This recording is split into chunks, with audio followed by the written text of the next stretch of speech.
ہندوستان اور پاکستان کے درمیان لائن آف کنٹرول پر سنیچر اور اتوار کی درمیانی رات بھی فائرنگ کا تبادلہ جاری رہا۔ حسب معمول پاکستان اور ہندوستان دونوں ملکوں کی افواج نے ایک دوسرے پر فائرنگ شروع کرنے کا الزام لگایا ہے۔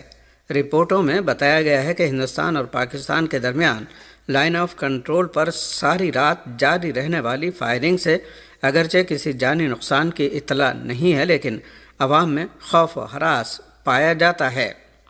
اس کے ساتھ دونوں ملکوں کے درمیان میڈیا وار اور بیان بازی کا سلسلہ بھی جاری ہے۔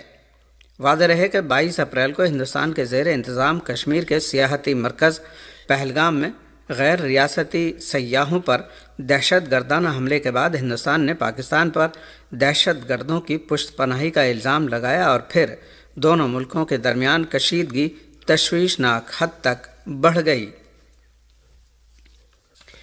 میڈیا ذرائع نے بن گورین ایئرپورٹ پر یمن کے ایک نئے میزائل حملے کی خبر دی ہے، جس سے صہیونی سیکورٹی حکام میں سخت تشویش پیدا ہو گئی ہے۔ صہیونی فوج نے اعلان کیا ہے کہ یمن سے مقبوضہ فلسطین کی جانب ایک میزائل فائر کیا گیا ہے۔ اسرائیلی میڈیا ذرائع نے رپورٹ دی ہے کہ اس میزائل کے فائر ہونے کے بعد تل ابیب، مقبوضہ بیت المقدس اور غرب اردن میں واقع صہیونی کالونیوں میں خطرے کے سائرن بجنے لگے اور صہیونی فوج نے مقبوضہ علاقوں کے باشندوں کو ہدایت دی کہ وہ فوری طور پر محفوظ مقامات اور پناہ گاہوں میں چلے جائیں۔ صہیونی میڈیا ذرائع کا کہنا ہے کہ اسرائیل کے سبھی دفاعی سسٹم میزائل کا پتہ لگانے میں ناکام رہے ہیں۔ موصولہ رپورٹ کے مطابق یمنی میزائل بین گورین ایئرپورٹ کے ٹرمینل 1 پر لگا ہے، جس سے 25 میٹر گہرا گڑھا ہو گیا۔ صہیونی میڈیا کا کہنا ہے کہ اس میزائل کے ترکش بین گورین ایئرپورٹ میں لگے ہیں اور ایئرپورٹ بند کر دیا گیا ہے۔ منظر عام پر آنے والے ویڈیوز میں بھی حملے کے نتیجے میں بین گورین ایئرپورٹ سے گہرا دھواں اٹھتا دیکھا گیا ہے۔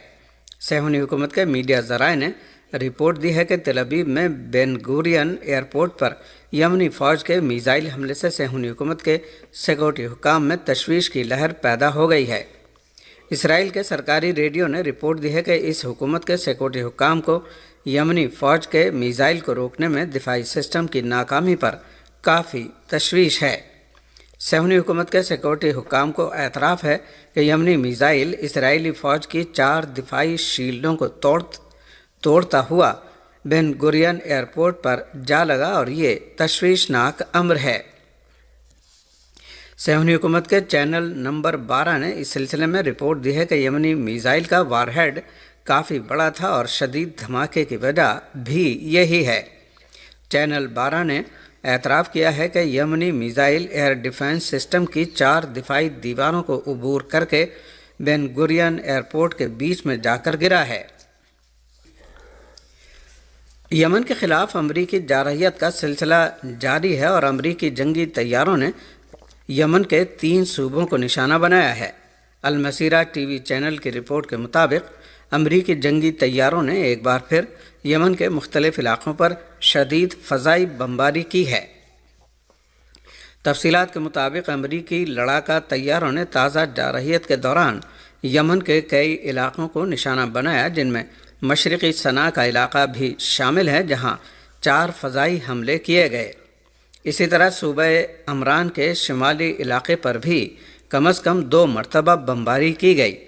یمنی ذرائع کے مطابق امریکی جنگی طیاروں نے صنعاء کے شمال مشرقی علاقے بنی حشیش پر بھی 2 فضائی حملے کیے۔ امریکی جنگی طیاروں نے صعدہ کے مختلف علاقوں کو بھی جارحیت کا نشانہ بنایا۔ امریکی جنگی طیاروں نے صوبہ الحدیدہ میں راس عیسیٰ بندرگاہ پر بھی حملہ کیا۔ ابھی تک ممکنہ نقصان کے بارے میں کوئی رپورٹ نہیں ملی ہے۔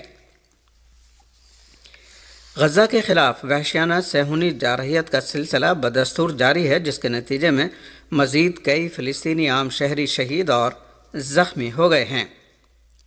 پریس ذرائع نے رپورٹ دی ہے کہ غزہ کے جنوب میں خان یونس کیمپ میں صہیونی حکومت نے ایک رہائشی مکان کو نشانہ بنایا، جبکہ غزہ کے جنوب میں قیزان النجار پر بھی حملہ کیا۔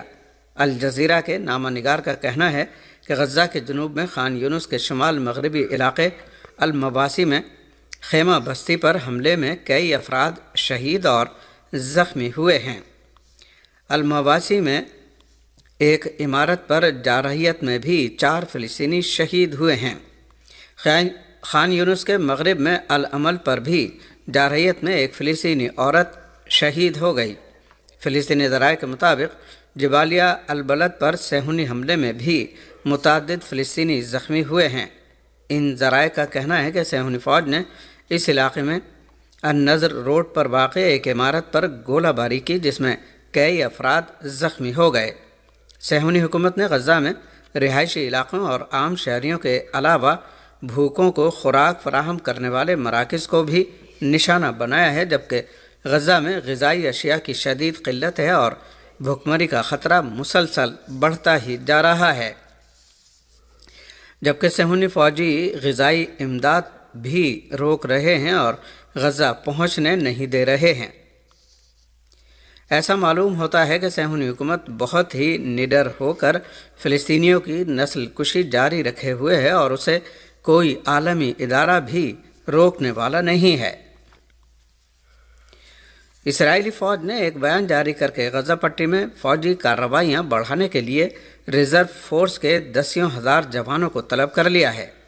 المیادین ٹی وی چینل نے رپورٹ دی ہے کہ صہیونی فوج نے سنیچر کی رات سے 10,000 صہیونیوں کو ریزرو فورس میں شامل ہونے کے لیے روانہ کر دیا ہے اور وضاحت کی ہے کہ یہ کام غزہ پٹی میں آپریشن کو تیز کرنے کے لیے کیا گیا ہے۔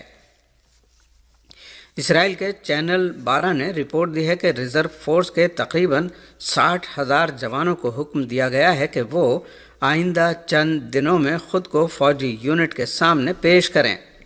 اس صہیونی ٹی وی چینل نے اشارہ کیا کہ ریزرو فورس کے ان جوانوں کو لبنان، شام یا غرب اردن میں تعینات کیا جائے گا اور پھر وہاں سے انہیں غزہ میں جنگ کے لیے بھیجا جائے گا۔ دریں اثنا اسرائیلی قیدیوں کے گھر والوں نے سنیچر کی رات ایک احتجاجی بیان جاری کر کے کہا ہے کہ نیتن یاہو قیدیوں کو آزاد کرانے کے بجائے انہیں قتل کرنے کے لیے مزید فوجی غزہ روانہ کر رہا ہے۔ اسرائیلی قیدیوں کے خاندانوں نے صہیونی فوج کے چیف آف آرمی اسٹاف ایال زامیر سے اپیل کی ہے کہ وہ غزہ میں کوئی آپریشن نہ کریں کیونکہ اس کے باعث اسرائیلی قیدی ہلاک ہو سکتے ہیں۔ اور اسلامی جمہوریہ ایران کے وزیر خارجہ سید عباس عراقچی پیر کو پاکستان کا دورہ کر رہے ہیں۔ پاکستان کے ابلاغیاتی ذرائع نے خبر دی ہے کہ ایران کے وزیر خارجہ سید عباس عراقچی پیر کو پاکستان جائیں گے۔ بتایا گیا ہے کہ وزیر خارجہ سید عباس عراقچی اس دورے میں پاک ہند کشیدگی اور علاقے کی صورتحال پر گفتگو کریں گے۔ اس رپورٹ کے مطابق ایران کے وزیر خارجہ سید عباس عراقچی سنیچر کو ہندوستان جائیں گے۔ پہلگام دہشت گردانہ حملے کے نتیجے میں ہندوستان اور پاکستان کے درمیان کشیدگی بڑھنے پر ایران کے وزیر خارجہ نے اپنے ایکس اکاؤنٹ پر ایک پوسٹ میں دونوں ملکوں کے درمیان حالات کو معمول پر لانے کے لیے ثالثی کی پیشکش کی تھی۔ اس کے بعد صدر ایران ڈاکٹر مسعود پزشکیان نے دونوں ملکوں کے وزرائے اعظم سے ٹیلی فون پر گفتگو میں صورتحال کا جائزہ لیا اور دونوں رہنماؤں سے تحمل سے کام لینے کی اپیل کی۔ صدر ایران نے اس گفتگو میں دونوں ملکوں سے ایران کے اچھے اور دوستانہ تعلقات کا حوالہ دیتے ہوئے کہا کہ تہران موجودہ کشیدگی سے دونوں ملکوں کو باہر نکالنے کی غرض سے مثبت کردار ادا کرنے کے لیے تیار ہے۔